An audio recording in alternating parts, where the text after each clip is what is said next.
Andrea here. I'm going to talk to you about why I would like to be a designer when I grow up. So, I just spent most of my undergraduate degree doing engineering, and I spent a lot of it thinking, okay, well this is okay. And then sophomore year there was a pivotal moment where we were in our mechanical design class, and on the first day, the professor turns off all the lights and he turns on the projector, and a video starts playing. And it was the IDU shopping cart video. So if you're familiar with it, um, you know that it's where the design team goes and they're tasked to redesign the ordinary shopping cart. And they do so, but they do so in a way where their focus is really human-centered design. So it's about people's behavior and how they really use it and what they need.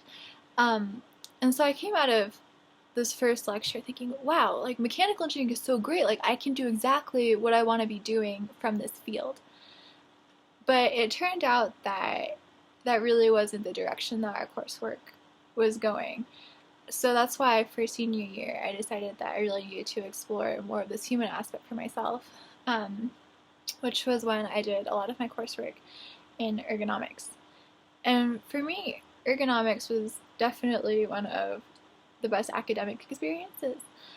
And it wasn't, but so when I talk to a lot of people, or when people talk to me about ergonomics, they usually say something like, ergonomics is really boring. It's like you look stuff up in tables. That's it. Like why would anybody like that? But the thing is, it's a lot more than that. So I guess if the only exposure you have to ergonomics is looking stuff up in tables, you probably wouldn't think it's interesting. But at the core of it, everything is about people.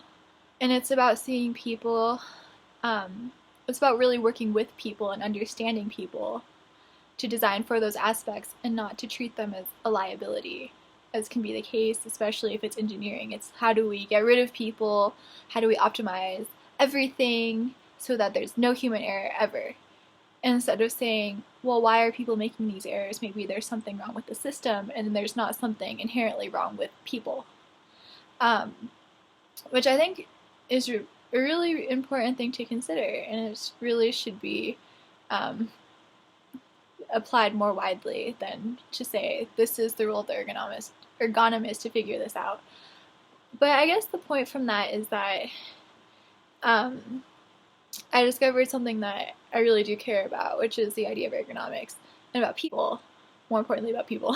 um, but I want to be able to apply that in a broader sense, so in a broader design sense, to bring those principles into creating